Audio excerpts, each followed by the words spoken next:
사드 논란이 있을 때 우리가 쭉 들었던 거 아주 강력한 레이더 중에 하나가 X밴드 레이더라는 거잖아요. 자, 기상청에도 그걸 쓰나 보네요. 자, 얘기를 좀 하나씩 나눠보겠습니다.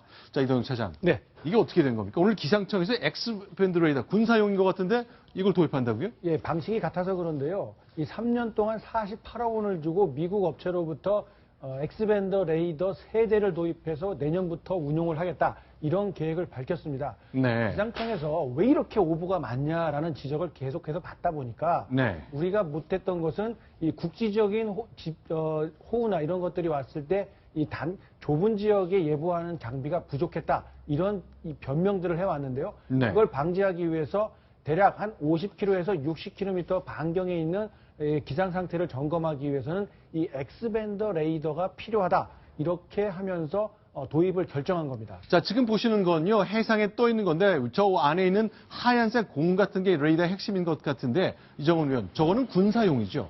저거는 군사용일 겁니다.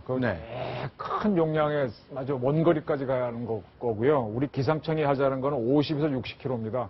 사드용은 한 500에서 600, 한 10배 이상 멀리 가자는 개념이고, 왜 이 레이더를 배치하는가 하면은 비구름이 왔을 때 그 구름의 성격을 정확하게 알려면은 이렇게 우리도 후레쉬를 켰을 때 폭을 좁혀서 쭉 나가야 그 부분은 정확하게 보지 않습니까? 현미경처럼 넓게 펼치면은 전체는 보이지만 정확하게 안 보이니까. 그래서 X밴드 레이더를 비가 왔을 때 피해가 많이 오는 인구 밀집 지역인 서울 인근에 배치하자는 건데 서울에서 그 지역에 사시는 분들이 반대를 했습니다. 자, 그러면요. 이거는 이제 군사용이 아니고 이제 보통 이른바 접시 안테나라고 부르는 건데 이런 안테나도 역시 X밴드 레이더라고 부르는 모양인데요. 네, 그건 주파수의 문제니까요. 나가는 폭이 좁아갖고 정밀하게 바라보는 좁은 후레쉬라고 보시면 되죠.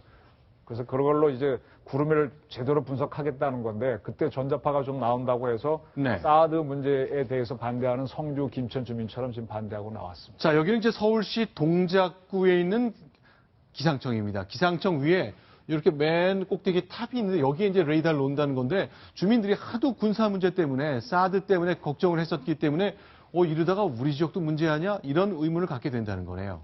그렇습니다. 주민들이 걱정하시는 거는 이해 못할 바는 아닙니다만 전문가들의 설명은 이렇습니다. 몇 가지 이유가 있는데요. 이 X밴드 레이더가 맞고 사드에 쓰이는 레이더의 주파수 대역과 같은 것도 맞다.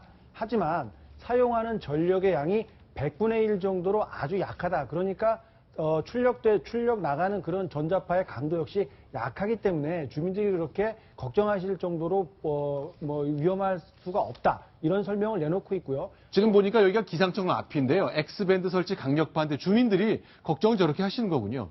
그렇죠. 그리고 이렇게 그동안 정부에서 해왔던 것들에 대해서 불신감이 있다 보니까 주민들이 못 믿겠다라는 그 구호를 이렇게 내세우고 있는 거 아니겠습니까?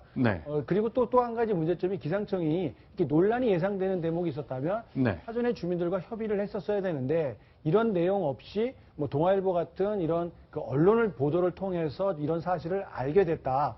왜 정부에서 미리 주민들과 협의하지 않았느냐? 이런 문제점들까지 지적을 하고 있습니다. 이 사드 배치 때도 주민들과 협의가 없이 덜컥 발표했다가 큰 낭패를 겪은 그런 경험이 있었는데도 이번에도 사드에 사용됐던 X밴드 레이더 이런 용어만 들어도 주민들이 상당히 불안감을 느낄 수밖에 없는 상황인데 이런 것들을 관가하고 제대로 주민들 협의를 거치지 않았다가 또 강한 주민 반대에 부딪히고 있는 것으로 보입니다. 저기 지금 화면에 보이는 거 기상청 전자파 오리아이 떨고 있다는데 저는 저걸 만드신 분들이 과연 이렇게 설치되는 X밴드 레이더가 괜찮은 건지를 일단요. 기상청이 왜 협의를 안 했냐라고 했지만 저거 달기 전에 확인은 잘 하셨는지 잘 모르겠어요. 일단 기상청의 레이더 분석과장과 저희 채널A 뉴스 탑10 제작팀이 전화 인터뷰를 해봤습니다. 왜 사전에 협의를 안 하셔서 이런 일이 생겼는지를 여쭤봤거든요. 이렇게 답하십니다. 듣겠습니다. 설명을 하려고 그러면 주민들한테 피해가는 시설이 돼야 되지 않습니까? 이 레이더는 하늘을 관측하기 때문에 전혀 영향이 없고요. 계획대로 추진할 겁니다. 그러니까 워낙 해가 없는 거라 협의를 해야 될 상상도 하지 않으셨다는 얘기네요. 지금 보면은 안전한데 왜 몰래 이렇게 쓰인 그 피켓을 들고 시위를 하지 않습니까?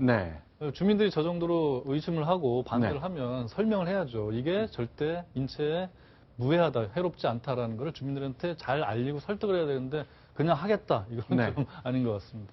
자, 그러면요. 지금 일반적으로 보다시피 레이더라는 게 이제 하늘을 보기 위한 것이고 이게 기상 목적이니까 이 접시가 이제 하늘을 향해서 이렇게 빙 360도 돈단 말이죠. 사드는 이제 5도 위쪽부터 위를 이제 겨냥한 것이라고 했는데 그래서 산위에 지은 거잖아요. 이것도 보면 일단 주민들한테는 뭐 문제가 없을 듯 합니다만 어쨌건 사드 때문에 걱정하시는 마음이 계속 이어지는 것 그러니까 같아요. 지금 민주국가에서는 주권 재민 그래서 주민들이 모든 걸 국민이 결정한다는 그런 이제 철학이 생기는데요. 네. 제가 누차 말씀드리지만 어떤 리더를 뽑는 과정에서 선발을 하는 과정에서는 주권 재민의 원칙이 적용되지만 네. 국가 안보와 위기 대처의 과정에서는 국민과 네. 협의하다 보면 다 죽거나 위험해질 수 있거든요. 따라서 선출된 또는 어떤 임명을 받은 사람이 책임을 지고 하는 겁니다. 네. 지금 뭐 우리가 지금 홍수 피해도 많고 지진 뭐 이런 게 있다고 해서 긴급하게 뭘 하려고 할 때 네. 그런 것들이 어떤 다른 나라나 여러 가지 과학적으로 증명됐다 그러면은 어떤 법적인 근거를 그대로 집행할 수 있는 거거든요. 그걸 일일이 국민한테 동의를 받고 협의를 하라 그러면 아무것도 못하죠. 그리고 나서 만약에 피해가 커진다 그러면 또 책임을 물을 거고 이게 이제 우리가 하나의 모순에 빠져 있는 건데 네. 우리 국민 수준이 어떤 정부를 믿어줄 수 있느냐 그 수준이 안 되면 제대로 된 민주정치도 안 된다 이런 게 하나 발견될 수 있는 면이 있습니다.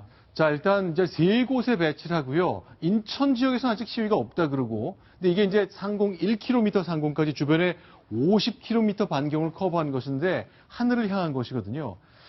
자, 기상청이 이제 군사 문제하고는 전혀 무관한 곳이라고 생각했기 때문에 그랬을 것 같은데 어쨌건 시위가 생겼습니다. 반발이 생기고 있고요. 지금 그 수도권 지역에서 뭐 네. 국지성 폭우나 폭설 이런 것들 기상현상 때문에 인구가 밀집되어 있는 수도권 주민들이 큰 불편과 위험에 빠져 있었던 것도 사실이거든요. 네. 그걸 방지하기 위해서 예측을 하기 위해서 서울과 인천에 이 X밴드 레이더를 설치하는 것은 뭐 불가피한 측면이 있다고 보고요. 또 네. 평창 역시 동계올림픽을 치르는 과정에서 문제가 발생할 것을 사전에 예방하기 위해서 필요하다. 이런 설명은 뭐 기상청의 설명이 나름대로 설득력이 있어 보이는 대목입니다. 평창 지역은 올림픽 때문이군요. 그렇습니다. 평창 동계올림픽 때 눈이나 비나 어떤 그 기상 변화에 대해서 네. 빠르게 대처하기 위해서는 저 레이더가 반드시 필요하다. 이런 네, 설명을 하고 보면 저 장비 자체가 필요하구나 네. 하는 데에는 많은 분들이 공감을 하는 것도 사실입니다. 알겠습니다. 일단은 국민들한테 설명해야 되는 것, 기상청 장비까지 해야 되느냐, 그럼 앞으로 어디까지, 무엇까지 해야 되나 논란이 있겠습니다만, 사드를 떠올린다면 설명했으면 참 좋았을 텐데, 아쉬움은 있습니다. 그러나 일은 진행이 됐고요. 국민들이 좀 과학적으로 이해를 좀 해주셔야 될 상황이 된 것 같습니다. 어떻게 굴러갈지 또 계속 지켜보겠습니다. 자, 지금까지 세 가지 소식 봤습니다. 이정훈 편집위원은 또 여기서 인사를 드리겠습니다. 고맙습니다. 자, 이번에 네 번째 소식 넘어갑니다. 순위 확인합니다.